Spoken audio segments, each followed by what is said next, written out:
ಆಚಿ ಮಸಾಲ. ಎಂತ ಅಡಿಗೆಯ ರುಚಿಯಾಗೋ ರಹಸ್ಯವು 20 ರೂಪಾಯಿ. ನಾಗರ ಪಂಚಮಿ ಹಬ್ಬದಂದು ಬಹುತೇಕ ಎಲ್ಲಾ ಕಡೆ ಕೂಡ ನಾಗಪ್ಪನಿಗೆ ಹಾಲೆರೆಯೋ ಮೂಲಕ ಈ ಹಬ್ಬವನ್ನ ಬಹಳ ಸಂಭ್ರಮದಿಂದ ಆಚರಣೆ ಮಾಡಲಾಗುತ್ತೆ.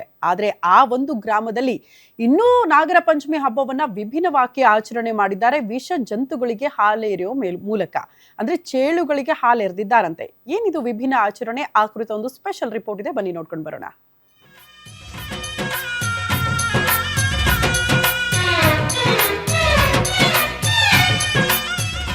ರಾಜ್ಯಾದ್ಯಂತ ನಾಗರ ಪಂಚಮಿಯಂದು ನಾಗಪ್ಪನಿಗೆ ಹಾಲೆರೆದು ಪೂಜಿಸುವುದು ಸಾಮಾನ್ಯ. ಆದರೆ ಯಾದಗಿರಿ ಜಿಲ್ಲೆಯ ಗುರುಮಠಕಲ್ ತಾಲೂಕಿನ ಕಂದಗೂರು ಗ್ರಾಮದಲ್ಲಿ ಚೇಳುಗಳ ಹಬ್ಬ ಮಾಡಿದ್ದಾರೆ. ಇಲ್ಲಿನ ಬೆಟ್ಟದ ಮಧ್ಯದಲ್ಲಿರುವ ಕೊಂಡಮ್ಮ ದೇವಿಯ ದೇವಾಲಯದಲ್ಲಿ ಅಪರೂಪದ ಚೇಳಿನ ಮೂರ್ತಿ ಇದೆ. ನಾಗರ ಪಂಚಮಿಯಂದು ಈ ಬೆಟ್ಟದ ಸುತ್ತಮುತ್ತ ಸಾವಿರಾರು ಚೇಳುಗಳು ಪ್ರತ್ಯಕ್ಷವಾಗುತ್ತವೆ. ದೇವಿಯ ಹಾಗೂ ಚೇಳಿನ ಮೂರ್ತಿಯ ದರ್ಶನ ಪಡೆಯುವ ಭಕ್ತರು ಬಳಿಕ ಬೆಟ್ಟದಲ್ಲಿ ಸಿಗುವ ನಿಜವಾದ ಚೇಳುಗಳನ್ನ ಕೈಯಿಂದ ಹಿಡಿದು ಹಬ್ಬವನ್ನ ಸಂಭ್ರಮಿಸಿದ್ದಾರೆ. ಕಂದಗೂರು ಗ್ರಾಮದಲ್ಲಿ ನಾಗಪ್ಪಗೂ ಮತ್ತು ಅದರ ಜೊತೆಗೆ ಚೇಳಿಗೂ ವಿಶೇಷವಾಗಿ ಪೂಜೆ ಮಾಡ್ತಾರೆ. ಹಾಗೂ ಇಲ್ಲಿ ವಿಶೇಷತೆ ಏನಂದರೆ, ಹಿಂದಿನ ಕಾಲದಿಂದಲೂ ಸುಮಾರು 60-70 ವರ್ಷದಿಂದಲೂ ಇಲ್ಲಿ ಈ ಸಂಪ್ರದಾಯ ಪದ್ಧತಿಯಾಗಿ ನಿರ್ವಹಿಸ್ತಾ ಬಂದಿದೆ. ಇಲ್ಲಿ ಯಾರೇ ಬಂದು ಚೇಳು ಹಿಡ್ಕೊಂಡು ಆ ಮೈ ಮೇಲೆ ಹಾಕ್ಕೊಂಡು ಎಲ್ಲೇ ಏನು ಮಾಡಿದ್ರು ಯಾರಿಗೂ ಏನು ಕಚ್ಚೋದಿಲ್ಲ, ಹಾಗೂ ಏನು ಹಾನಿಕಾರನೂ ಆಗಿಲ್ಲ, ಈವರೆಗೂ ಆಗೋದೂ ಇಲ್ಲ. ಆ ದೇವಿಯ ಮಹಿಮೆ ಇರೋದರಿಂದ ಎಲ್ಲರ ಆಶೀರ್ವಾದದಿಂದ ಚೆನ್ನಾಗಿ ನಡೀತಾ ಇದೆ.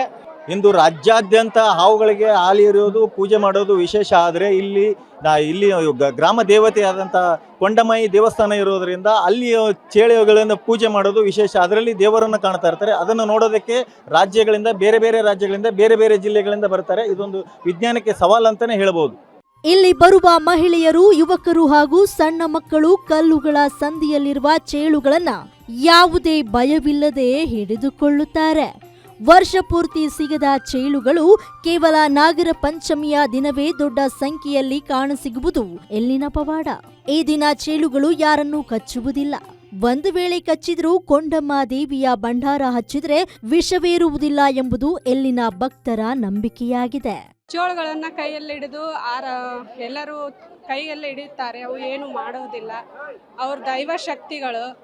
ಹಾಗಾಗಿ ಎಲ್ಲರೂ ಕೊಂಡೇಶ್ವರಿ ಜಾತ್ರೆಗೆ ಬರುತ್ತೇವೆ.